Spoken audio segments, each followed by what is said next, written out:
जब केवट ने भगवान श्री राम को नदी के इस पार से उस पार कराते हैं, तभी केवट ने प्रभु श्री राम जी से कहते हैं, केवट ने कहा रघुराई से उतराई न लूँगा हे भगवन। केवट ने कहा रघुराई से उतराई न लूँगा हे भगवन। मैं नदी नाल का केवट हूँ, मैं नदी नाल का केवट हूँ। तुम भव सागर के मालिक हो, मैं यहाँ वहाँ पार लगाता हूँ। तुम वहाँ वहाँ पार लगा देना, मैं यहाँ वहाँ पार लगाता हूँ। तुम वहाँ वहाँ पार लगा देना। जय श्री राम।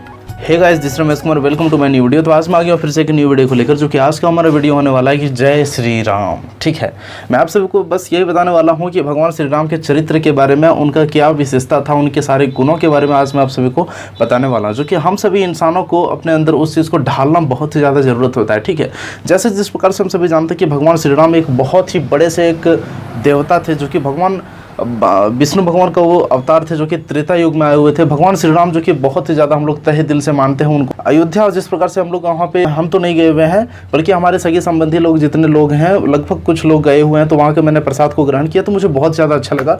तो आज मेरे दिल में अचानक से भगवान श्री राम के बारे में बहुत ही ज़्यादा डिटेल्स में नॉलेज आ गया, तो मुझे लगा कि इस बारे में थोड़ा बहुत यूट्यूब पर शेयर करना चाहिए, आप सभी के बीच में इस चीज़ के बारे में बताना चाहिए। ठीक है, तो आज मैं आ गया हूँ भगवान श्री राम के बारे में संपूर्ण जानकारी को लेकर के। आज ये वीडियो थोड़ा सा लॉन्ग हो जाने वाला है, आप इस वीडियो को बिल्कुल भी एंड तक देखिएगा, बिल्कुल वीडियो को स्किप नहीं कीजिएगा। ठीक है, मैं आज आप सभी को बहुत ही ज़्यादा डिटेल्स में बताने वाला हूँ भगवान श्री राम के सारे गुण और चरित्र के बारे में। ठीक है, तो सबसे पहले नंबर का जो हमारा भगवान श्री राम का 9 तरह का उसका चरित्र था। ठीक है, सबसे पहले नंबर का हमारा चरित्र होता है, जो होता है करुणा, दूसरा होता है दया, तीसरा होता है क्षमा, चौथा होता है सत्य, पांचवा होता है न्याय, छठा होता है सदाचार, और सातवां होता है साहस, आठवां होता है धैर्य, और नौवां होता है नेतृत्व। ठीक है, तो जिस प्रकार से हम सभी जानते हैं कि 9 तरह का भगवान श्री राम के पास चरित्र था, वो चरित्र के ही बदौलत उन्होंने इस तरह से कुछ इस तरह से अपना अयोध्या नगरी में वो वास किए। जैसे कि मानिए, सपोज करिए कि एकदम मतलब बहुत तरह तरह के भगवान थे भाई, तो समझ ही रहे होंगे कि किस तरह से उन्हें अपना जो है 9 तरह का अपना चरित्र हमारे समाज ला करके वो दिए हुए हैं। और जिस प्रकार से हम सभी जानते हैं भगवान श्री राम का और भी 5 तरह का गुण था, जो कि सबसे ज़्यादा महत्वपूर्ण है ये चीज़ों को सुनना और ये चीज़ों को समझना। जैसे कि हम सभी जानते हैं कि भगवान श्री राम के पास 5 तरह का गुण था, जो कि था भरत के लिए आदर्श भाई, हनुमान के लिए स्वामी, प्रजा के लिए राजा का भावना, न्याय और सत्य चीज़ को उनके सामने पहुंचाना, और सेना के साथ व्यक्तित्व को लेकर चलने का भावना, और 5वां नंबर प्रजा के साथ कुशल नीति। मित्रता का जो भावना था भगवान श्री राम के पास, वो बहुत ज़्यादा ठीक ठाक था। हम सभी जानते हैं कि जिस प्रकार से भगवान श्री राम जब अयोध्या से जा रहे थे जो है जंगल के लिए 14 वर्ष के लिए, तो वहाँ पे एक नदी भी था। उस नदी को पार करने के लिए भगवान श्री राम केवट का सहारा लिए हुए थे। एक साइड से दूसरे साइड तक पहुँचाने वाला जो व्यक्ति होते हैं वहाँ पे जो प्रेजेंट थे, उनका नाम था केवट। भगवान श्री राम के चरण को पखारे, और पखारने के बाद वो पिए। फिर उन्होंने एक साइड से दूसरे साइड तक भगवान श्री राम और मैया सीता और लक्ष्मण, ये तीनों को जब एक साइड से दूसरे साइड तक जब पहुँचाए हुए थे, तो वहाँ पे भगवान श्री राम ने ऐसे बोले थे केवट को, मांग मित्र, तो क्या मांगता है मुझसे। भगवान श्री राम से एक ही चीज़ का वरदान मांगे थे कि भगवान, मैं आपको जिस प्रकार से एक साइड से दूसरे साइड तक मैं पार लगाया हूँ, उसी प्रकार से आप मुझे वहाँ पार लगा दीजिएगा। तो इसमें एक गाना भी निकला हुआ है, जिसमें गाना एक्चुअली ये होता है, केवट ने कहा रघुराई से उतराई न लूँगा हे भगवन। मैं यहाँ वहाँ पार लगाता हूँ, मैं यहाँ वहाँ पार लगाता हूँ, तुम वहाँ वहाँ पार लगा देना। तो एक्चुअली इसमें मैं आपको ये बताना चाहता हूँ कि भगवान श्री राम को जिस प्रकार से केवट ने एक साइड से दूसरे साइड तक पहुँचाया है, सेम इसी प्रकार से केवट ने इस तरह से वरदान मांग रहे हैं भगवान श्री राम से कि आप मुझे वहाँ पे मोक्ष दे दीजिएगा। मैं आपसे सिर्फ और सिर्फ वरदान में यही मांगता हूँ, मैं मांगने के लिए मेरे पास कुछ भी नहीं है। ठीक है, केवट ने इस प्रकार से भगवान श्री राम को कहा। तो केवट का इस तरह से जो है मित्रता वाला भावना को देख करके भगवान श्री राम भी बहुत ही ज़्यादा दिल से, तहे दिल से उन्हें अपना मित्र मान लिए, और सुग्रीव को भी बहुत ही ज़्यादा तहे दिल से उन्हें भी एक मित्र माने हुए थे। जैसे कि हम सभी रामायण को पढ़ते हुए, देखते हुए, समझते हुए हमें ये ज्ञान मिलता है कि भाई भगवान श्री राम जो थे वो एक व्यक्तित्व वाला इंसान थे, जो कि अयोध्या में आए हुए थे राजा दशरथ के घर में, ठीक है, राजा दशरथ के पुत्र भगवान श्री राम। और जिस प्रकार से हम सभी जानते हैं कि भगवान श्री राम के कुल 4 भाई थे, भगवान श्री राम, लक्ष्मण, भरत और शत्रुघ्न। भाइयों का व्यक्तित्व को भी अच्छे से वो निभाए हुए थे। भाइयों का जिस प्रकार से वो लोग कुछ भी गलत काम करते थे, कुछ गलत कदम उठाते थे, तो उन्हें सही मार्ग पे उन्हें दिखाया जाता था। और हम सभी प्रजा को भी उन्होंने बहुत ही तहे दिल से अपने घर के सदस्य के ही समान उन्होंने समझे थे, और हम सभी प्रजा का रक्षा एकदम बहुत ही तहे दिल से उन्होंने किए हुए थे। इस चीज़ पे मैं 100% लिख के देता हूँ, भगवान श्री राम के नेतृत्व के जैसे आज की डेट पे भी कोई नहीं है, ठीक है, मैं इस चीज़ को लिख के देता हूँ।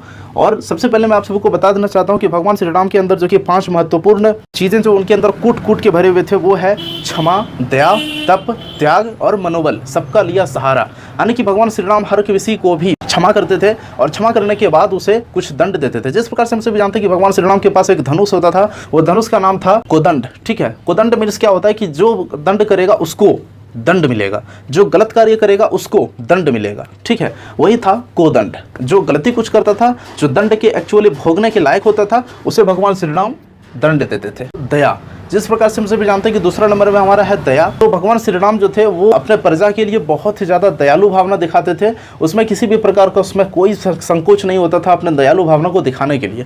किसी भी प्रकार का ऐसे प्रजा होता था जो ज़्यादा चिल्लाता था, चीखता था, उन्हें बहुत ही ज़्यादा परिश्रम करके और उन्हें जो है अपने पास बुलाना चाहते तो भगवान श्री राम जरूर पहुँचते थे। जिस प्रकार से हम सभी जानते हैं कि भगवान श्री राम जब जा रहे थे 14 वर्ष के लिए वनवास अयोध्या छोड़ करके, तभी वहाँ पर मिला हुआ था, तभी वहाँ पर एक दादी माँ मिले हुए थे जिसका नाम था सबरी, ठीक है। तो सबरी का जो झूठा बैर जो भगवान श्री राम जब खाए हुए थे, तो उनका जो स्नेह और उनका जो प्यार जो देख लिए थे, तभी भगवान श्री राम उन्हें अपना माता के समान मान लिए थे और उन्हें भी मोक्ष मिला था, ठीक है। तीसरा नंबर का हमारा टॉपिक ये होता है कि तप। भगवान श्री राम के अंदर तप बहुत ज़्यादा था, कि वो मेहनती बहुत ही ज़्यादा था। अपना काम को लेकर के बहुत ही ज़्यादा वो संघर्षशील थे, बहुत ही ज़्यादा मेहनती थे, और तप होने के बाद फिर वो अपना काम को बहुत ही ज़्यादा आसान तरीके से करते थे, और अपना काम को कर करके और प्रजा के साथ बहुत ही ज़्यादा राजा वाला भावना दिखाते थे। और चौथा नंबर का हमारा होता है त्याग। जिस प्रकार से हम सभी जानते हैं कि भगवान श्री राम जब अयोध्या छोड़ करके वनवास के लिए गए थे 14 वर्ष के लिए, तो उन्होंने वहाँ पर सबसे बड़ा त्याग किए थे अपने राज सिंहासन का, जो कि राज सिंहासन किसको मिला था 14 वर्ष के लिए?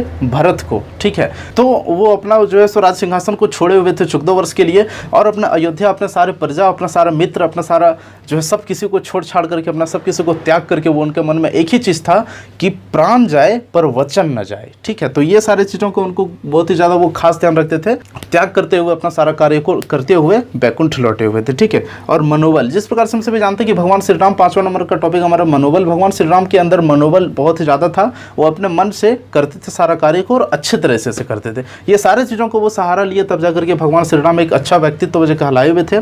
यहाँ पर भगवान श्री राम को भी बहुत ज़्यादा दुख हुआ था, तकलीफ भी हुआ था। ये सारे चीज़ों को हम सभी को देखते हुए और अच्छे से अपना कार्य को करना चाहिए, ताकि हमें भगवान श्री राम के साथ साथ हमें भी अच्छे स्वर्ग मिल सके। हमारे जो शरीर के अंदर जो आत्मा होता है, ये आत्मा सूक्ष्म जीव टाइप का होता है। इसे भगवान श्री राम और विष्णु भगवान, जो कि बहुत ही ज़्यादा दयालु भावना उन सभी के अंदर होता है, हम सभी अगर अच्छे कार्य को करते हैं तो हमें भी वैकुंठ धाम जरूर मिलेगा, ठीक है। तो ये सारे चीज़ों का हम सभी प्रजाओं को बहुत ही ज़्यादा खास ध्यान रखना चाहिए, ठीक है। हम सभी व्यक्तित्व धर्म हमारे अंदर होना चाहिए। भगवान श्री राम के अंदर जिस प्रकार से चरित्र का भावना था, वो सारे चरित्र का भावना हमारे भी अंदर होना बहुत ही ज़्यादा जरूरी है गाइस, ठीक है। मैं आप सभी से रिक्वेस्ट करना चाहता हूँ कि कभी भी आप ये 5 चीज़ों को ना करें, जो कि है झूठ, चोरी, नशा, हिंसा और व्यभिचारी।